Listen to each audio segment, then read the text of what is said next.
Starfleet reports our last 6 crew members are ready to beam up, but one of them is refusing to step into the transporter. Oh? Oh, gee, I wonder why. Maybe it's because they're still scraping the last guy off the pad. Oh, you're paranoid, McCoy. Oh, sorry to spoil it. It's McCoy. Disco McCoy! I will now use a clip from episode 30.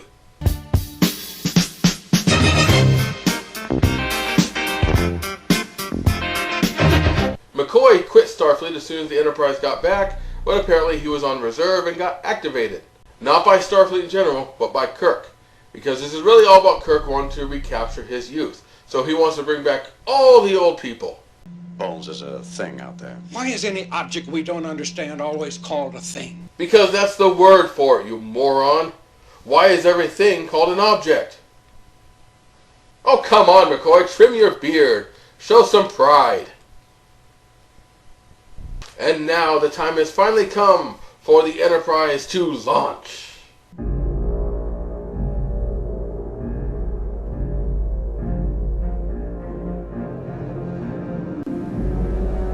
Launch. Launch.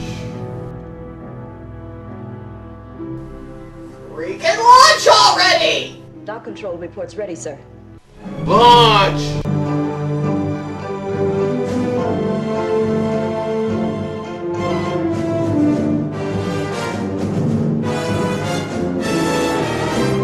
Take us out.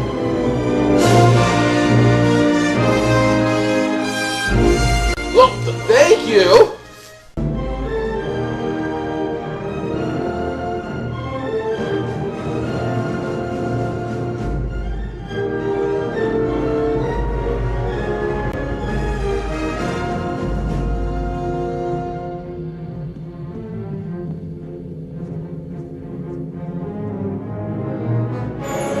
What was that?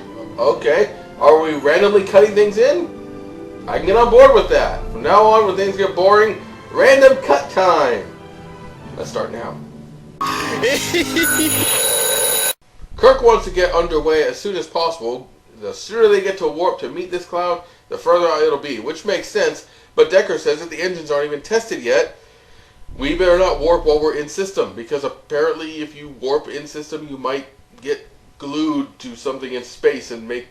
I don't know. Kirk stupidly insists on it anyway, despite what the guy who actually knows what he's talking about is saying, and lo and behold, we get an action sequence. Emergency alert. Emergency alert. Wormhole. No, this is not what a wormhole is. Not in Star Trek, and not in actual scientific theory. Yeah, Roddenberry wrote it. No. Apparently, it's just what I said before, they got space glued together somehow. It's ship, rock, tunnel, we're gonna hit, that's a wormhole now. And only now. Time to impact. 20 seconds. Time starts to dilate in the wormhole, This movie is slow enough as it is. Stop slowing it down more. and Kirk needs to blow up the asteroid to get out of this. Decker interrupts and commands photon torpedoes rather than phasers. They get out of there, but after the crisis, Kirk gets all pissy about it and wants to find out, after taking Decker aside, why Decker had to step in and do Kirk's job for him. Decker says, Sir, the Enterprise redesign increases phaser power by channeling it through the main engines. When they went into antimatter imbalance, the phasers were automatically cut off. yeah, he knows what he's talking about. And you acted properly, of course. Good job, Decker. Keep this up and you'll be captain one day. I trust you will nursemaid me through these difficulties, mister. One thing I will give credit for is Kirk is willing to admit his own shortcomings, which puts him ahead of people like Janeway, who always insists they're right no matter what, and McCoy's there to keep Kirk down. This is important for any hero if you're going to write something, that you have someone who will take the piss out of them whenever they think they're a walking god. Superman has Lois Lane, Kirk has McCoy. And I hope that's the only similarity between them. Can you read my mind? Can you see what color underwear I'm wearing? I'm going commando, got ya. Signal from a Federation-registered long-range shuttle, sir. She wishes to come alongside and lock on.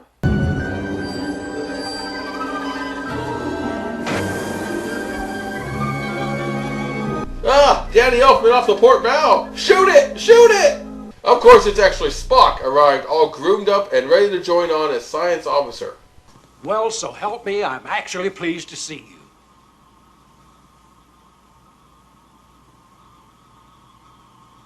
Okay, dude, there's introvert, there's Vulcan, and there's asshole. You're an asshole right now.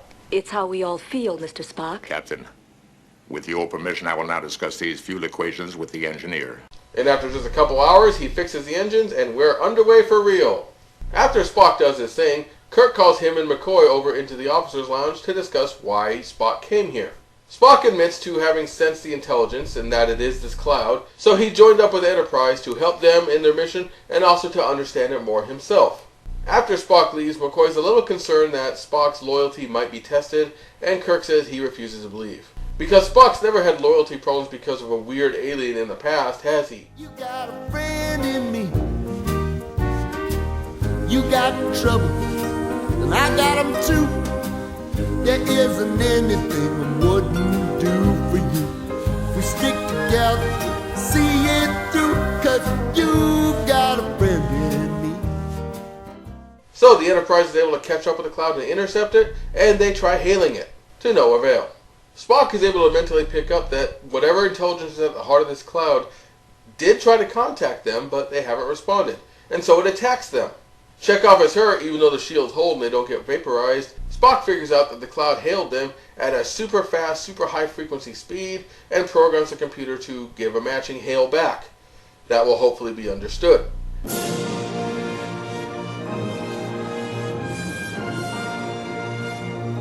The cloud attacks again, but Spock is able to send his message in time, and It would seem our friendship messages have been received and understood, Mr. Spock. I would say that was a logical assumption, Captain. also Spock seems to have pulled the rod a little bit out of his butt now. So Spock tells him that this intelligence that he can vaguely sense is very curious what the Enterprise is. So the Enterprise goes inside the cloud to see just what's at the heart.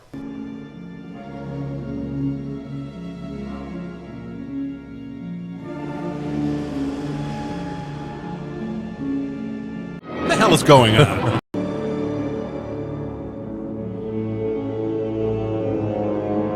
In other words, what the hell is going on?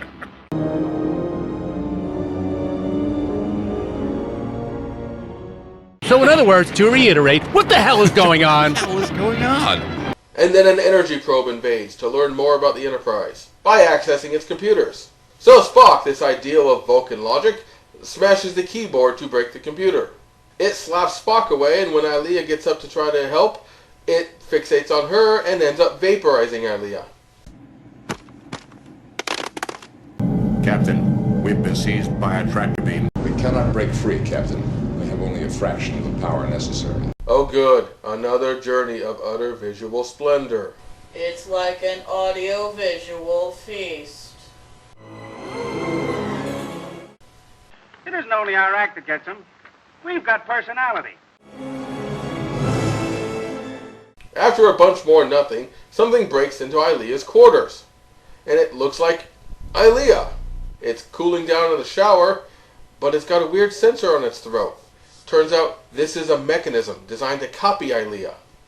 Why did this thing bother to copy Ilia so exactly and then change her clothes? Actually, I think it set the thing naked and then the shower apparently auto-robes you.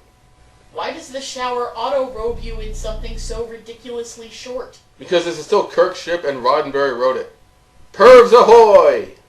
Jim, what's going on? Tricorder. Good, Jim, good. Now watch this. Anyone need any chocolate milk endorsed? Anyone? Bunny rabbit? Good! The Ilia probe is here to explore the carbon-based units that are infesting the Enterprise, aka Humans, Ensign Perez. Us. We also find out that V-Ger is the name of this ship, and it's going to Earth to join with its creator on Earth. Why does V-Ger travel to the third planet of the solar system directly ahead? To find the creator. And who is the creator? The creator is that which created V-Ger. Who is V-Ger? V-Ger is that which seeks the creator. So I can work longer. So I can earn more. So I can do more coke. so I can work longer. While they're caught in a go-to-10 loop, Decker comes on board, but the ILEA probe reacts differently to Decker. Apparently, ILEA's memories are still in there, and they figure if they can activate ILEA's old memories, maybe ILEA's old loyalties will also activate, and they'll have an ally. And so, of course, they assign Will Decker to cozy up with the thing that, in another form, killed the woman he loved, now that it's taken her form. Thanks, Kirk. Kinda taking away his will to live there. Of course, that's going to pay off in the end, so this is probably done on purpose. Oh, yeah. You will now assist me further. The Decker unit can assist you with much greater efficiency. Yes, I do recall Decker's unit as being very quick and efficient. And another thing that V-Ger plans to do is to digitize the crew of the Enterprise. So the probe agrees to let Decker awaken his memories, and meanwhile Spock is stealing a thruster suit. I remember Lieutenant ILEA once mentioning she wore that. Yeah, she looks Centauri in that thing. Well, that covers effect, but I'm reasonably sure that I'm no nearer cause than I was when I sat down. I do like the subtle touch with the glowing sensor. It fades away whenever ILEA, the real ILEA, is coming out, and then when V-Ger and the probe are in control, the thing glows back up. It's never called attention to, but it's a nice little visual clue. Spock is planning to use the stolen thruster suit to enter V-Ger's inner chamber via the Sphincter of Destiny.